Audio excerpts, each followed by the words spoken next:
Bandi Sanjay అనేటోనికి emotion అనేటువంటి create చేయకపోతే వీనికి ఓటు పడదు. వీని అక్కడ దిగటోడు ఎవరు లేడు కర్నూలులో. అది రీసెంట్గా జరిగినటువంటి ఎలక్షన్ అనేటువంటి దానికి ఉదాహరణ. బండి సంజయ్ నీ పద్ధతి కనుక మార్చుకోకపోతే, ఆల్రెడీ నీకు గుండున్నది, బరాబర్ చెప్తున్నా, ఇంకొకసారి నీ పద్ధతి కనుక మార్చుకోకపోతే, అట్ ద సేమ్ టైం బహిరంగ క్షమాపణ చెప్పకపోతే, నేను ఆల్రెడీ నీకు గుండున్నది కాబట్టి ఆ గాడిద పెట్టి నేను అదే కరీంనగర్ జిల్లాలో పడి తిప్పుతా. ఎందుకంటే ఒక బీసీ ముఖ్యమంత్రి, నువ్వు కూడా ఒక బీసీవే కదరా. బీసీ అయినా, ఎస్సీ అయినా, ఎస్టీ అయినా ఒక వ్యక్తి తల్లి గురించి మాట్లాడేటప్పుడు కనీసం సోయి ఉండద్దా? ఒక రాజకీయ పార్టీ అన్నప్పుడు రాజకీయ వ్యవహారాల మీద విధానపరంగా ఏమన్నా తేడా వస్తే ఆ పార్టీ గురించి మాట్లాడాలి. వాడు అట్లా అన్నాడు, వీడు ఇట్లా అన్నాడు, వీటి గురించి తెలుసు కదన్నా. మీకైతే మీడియా సోదరులకైతే చాలా పక్కా తెలుసు. వీడు ఏం చెప్తాడు, ఏదైనా సభలో కూర్చుంటే, అన్నా ఇవాళ ఏం వారం అన్నా, అన్నా ఇవాళ ఏం వారం అన్నా, వీడి ఈ బాపత్ గాడు అయితే ఏం వారం అనే బాపతు, లేకపోతే నిన్న మొన్న ఒకటి చెప్పు తిండి అంటాడు. అరే బాబు చెప్పు, నువ్వు తీసుడు కాదు, ఇప్పుడు నేను చెప్తున్నా, ఇప్పుడు నేనే తీస్తున్నా.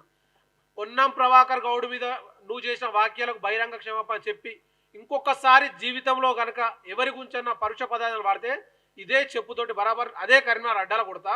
రెండవది, ఆల్రెడీ గుండున్నది కాబట్టి బరాబర్ గాడిద మీద వేసుకొని తిప్పెత్తా. నిర్మోహమాటంగా అందరి ముందు ప్రెస్ ముందు ఒకటే మాట చెప్పలుచుకున్నా. ఏ రాజకీయ పార్టీలో ఉన్నటువంటి ఏ వ్యక్తి అయినా వాళ్ళ కుటుంబకు సంబంధించిన సభ్యుల గురించి తీయకుండా రాజకీయాలు విధానపరంగా మాట్లాడాలి. 2 ఏళ్ళు అయితే లేదు కదా వచ్చి అధికారంలోకి వచ్చి, 10 ఏళ్ళ నుంచి వాళ్ళు ఉన్నారు. ఏం చేసినవరా అయ్యా ఢిల్లీలో నువ్వు అంటే చేత కాదు. ఆ మోడీ ఏం చేసినో చెప్పంటే ఆయన నీళ్ళ కిందకి వచ్చి చెప్పని చెప్తాడు. వీడు చెప్పరా అంటే వీడు వీధి కుక్క లెక్క రోడ్డు దగ్గర వచ్చి పిచ్చి పిచ్చి మాట్లాడుతూ ఉంటాడు. 10 సంవత్సరాలు ఢిల్లీలో పట్ట ప్రధానమంత్రి గారి మోడీ గారి నాయకత్వాన మీ ప్రభుత్వం ఉన్నది, బీజేపీ ప్రభుత్వం ఉంది. ఈ 10 సంవత్సరాల్లో భారతదేశ ప్రజలకు మీరు ఏం చేసిండు? నువ్వు కరీంనగర్కి ఏం చేసినావు చెప్పు. కరీంనగర్కు నువ్వు ఒక ఎంపీ హోదాలో ఏం చేసినావు? నిన్ను ఎందుకు పీకేసింది? నిన్ను రాష్ట్ర అధ్యక్షుడు హోదా నుంచి నీ తర్వాత దాదాపు ఒక 500 కోట్ల కుంభకోణం చేసినవనే కదా నేను పీకేసింది. దాని గురించి మళ్ళీ చెప్పుకోండి ఎందుకు?